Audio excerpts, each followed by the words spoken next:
Bonjour à tous, j'espère que vous allez bien, que la rentrée s'est bien passée et que vous commencez, notamment pour les nouveaux, à prendre vos marques. On se retrouve aujourd'hui pour une nouvelle vidéo autour d'un sujet très important que j'avais envie de partager avec vous et pour lequel je reçois énormément de questions.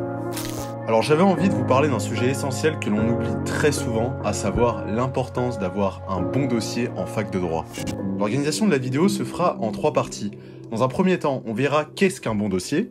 Dans un second temps, pourquoi avoir un bon dossier.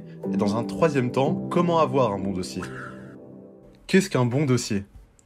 Tout d'abord, quand on parle de bon dossier en droit, on parle tout simplement du fait d'avoir de bonnes notes et un bon parcours. On parle d'un dossier avec une moyenne au minimum égale à la plus basse des mentions. La mention la plus basse, c'est la mention assez bien, et il y a une vraie disparité entre les facultés puisqu'elle commence tantôt à 12, tantôt à 13. Malheureusement, pour beaucoup d'élèves, avoir un bon dossier n'est pas une priorité. Ce qui compte, c'est de valider et peu importe la manière dont ils valident, que ce soit avec une moyenne de 10 ou au rattrapage.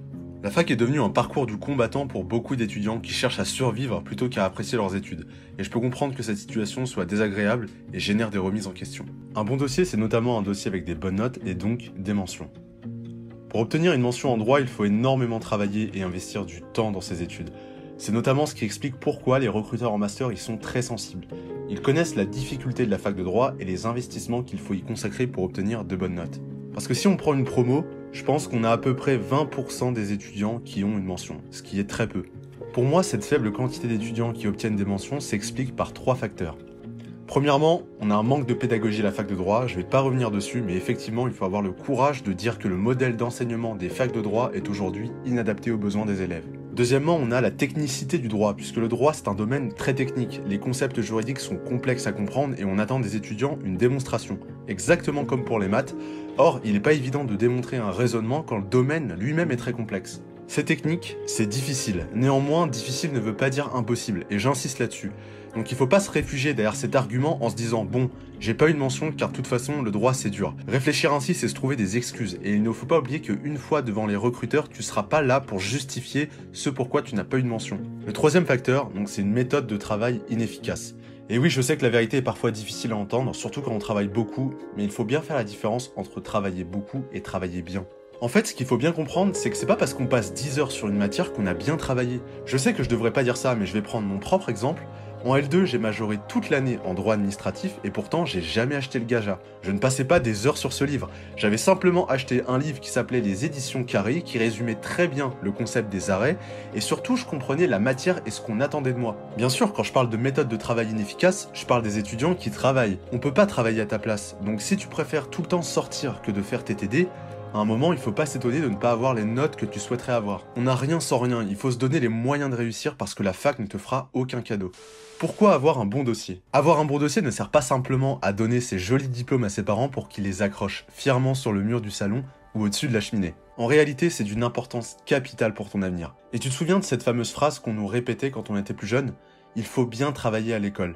Je vais te prouver qu'il y a une énorme part de vérité dans cette phrase, et je vais probablement t'ouvrir les yeux sur une réalité que tu ne connaissais pas. À mon sens, la qualité du dossier est déterminante pour 4 choses que je vais te lister. En premier lieu, avoir un bon dossier permet d'accéder à un bon master. En droit, comme dans d'autres disciplines, il existe une sélection en master qui se fait en fin de parcours.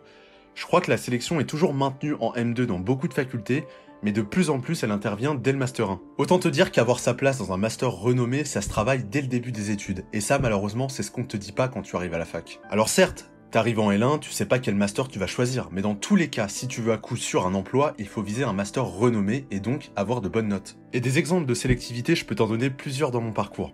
La première fois où j'ai subi la sélection, c'est lorsque j'ai décidé de quitter mon université en province pour pouvoir poursuivre mon master 1 droit des affaires à la Sorbonne. Si j'avais pas obtenu ma licence avec plus de 14 de moyenne, je n'aurais à coup sûr pas été retenu au sein de cette grande faculté. La seconde fois où j'ai été sélectionné, c'est dans un double diplôme prestigieux organisé par la Sorbonne pour les étudiants qui ont eu d'excellentes notes en licence. Alors certes, ce double diplôme n'était pas obligatoire, mais il ouvre énormément de portes. La troisième fois où j'ai subi la sélection, c'est lorsque j'ai postulé pour intégrer le Master 2 droit bancaire et financier de Paris 1, qui est le premier dans son domaine à l'échelle nationale. Il y a environ 20 à 25 places pour 600 candidatures chaque année. Les informations sont sur le site du Master si jamais tu souhaites le vérifier. 20 à 25 places pour 600 candidatures. Ça fait un taux moyen d'admission de 3%.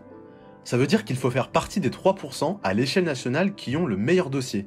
Et autant te dire qu'il faut beaucoup travailler. Même si bien entendu, tout ne se résume pas qu'aux notes, mais je peux t'assurer que mes camarades avaient tous d'excellentes notes durant leurs années précédant le M2. Et si tu crois que ce faible taux d'admission n'existe que dans ce master, tu te trompes. Les masters les plus réputés à la Sorbonne, à Assas, à Nanterre et même dans d'excellentes universités en province sélectionnent de la même manière. Et je suis pas en train de te citer ces statistiques pour te faire peur, mais pour t'ouvrir les yeux sur la réalité des études de droit.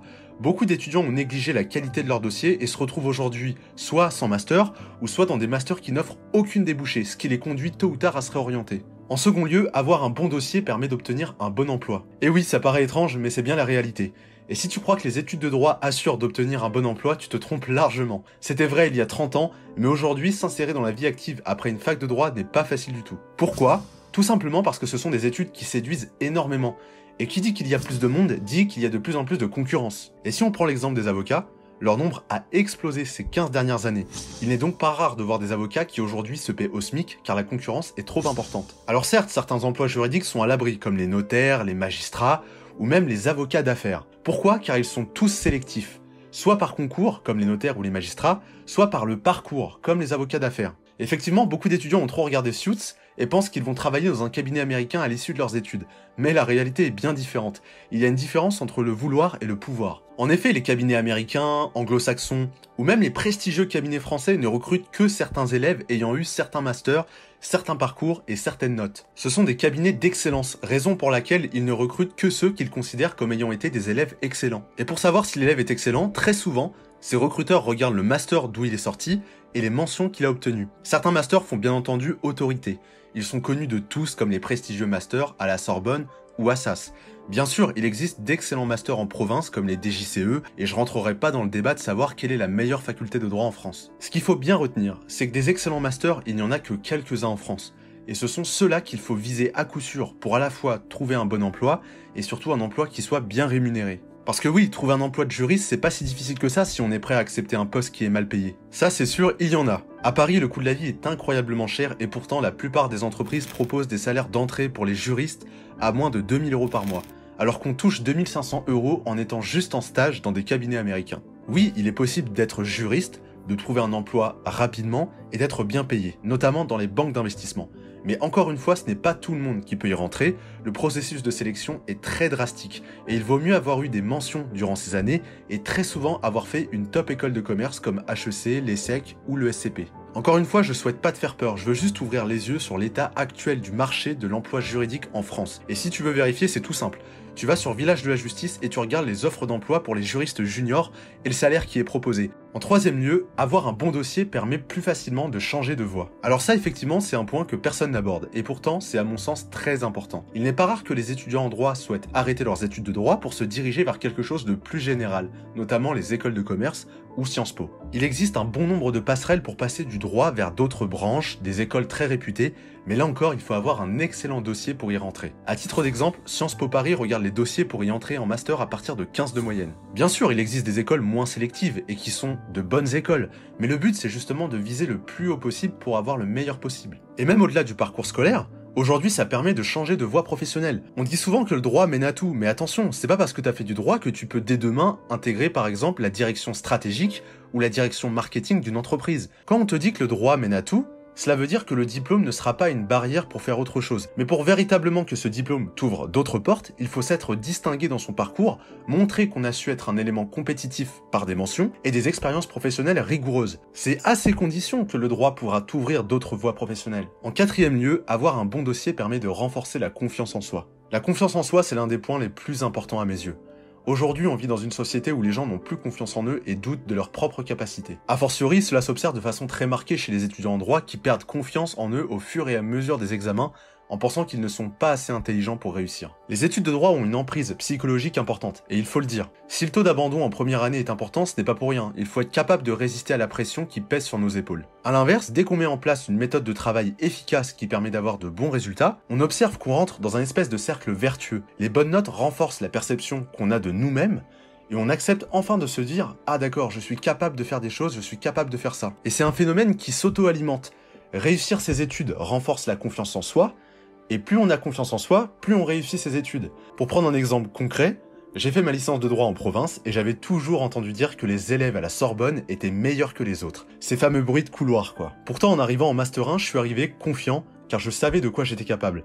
Je me suis pas dévalorisé sous prétexte que j'avais eu ma licence dans une faculté considérée comme moins prestigieuse. J'ai donné le meilleur de moi-même une fois de plus et ça a très bien fonctionné, au point d'intégrer les parcours les plus sélectifs. Je sais de quoi je suis capable et c'est un véritable moteur aujourd'hui dans ma vie. Ce que tu dois bien comprendre, c'est qu'il n'y a pas d'une part des étudiants intelligents qui réussissent et d'autre part des étudiants qui ne le sont pas et qui donc ne réussissent pas. Ce qu'il faut, c'est accepter de te voir réussir en te donnant les moyens et tu réussiras. Comment avoir un bon dossier? Après avoir discuté de ce qu'était un bon dossier et pourquoi il en fallait un, il est temps de savoir comment on fait pour en avoir un. Alors je vais te donner 5 conseils qui te permettront d'avoir un bon dossier. Mon premier conseil, c'est d'être travailleur. C'est la base. Tu es arrivé à la fac de droit, il est temps de comprendre que c'est une filière exigeante qui nécessite que tu t'investisses humainement et en termes de temps. Je sais que c'est parfois difficile, d'autant plus quand on travaille beaucoup et que les résultats ne sont pas au rendez-vous. Dans tous les cas, si tu ne sais pas comment t'organiser, ou que tu as testé des méthodes de travail qui ne fonctionnent pas, j'ai rédigé un fascicule qui s'intitule « Savoir travailler efficacement » et qui te décrit dans les moindres détails la façon dont moi je m'organisais pour travailler et qui m'a permis de réussir. Ce guide est disponible gratuitement sur le site d'Inconcreto, donc profites-en car à mon sens c'est l'un des plus importants à avoir. Mon deuxième conseil, c'est de diversifier ton parcours. Que ce soit un magistère, un DU, une double licence, le fait d'avoir plusieurs casquettes est toujours valorisant.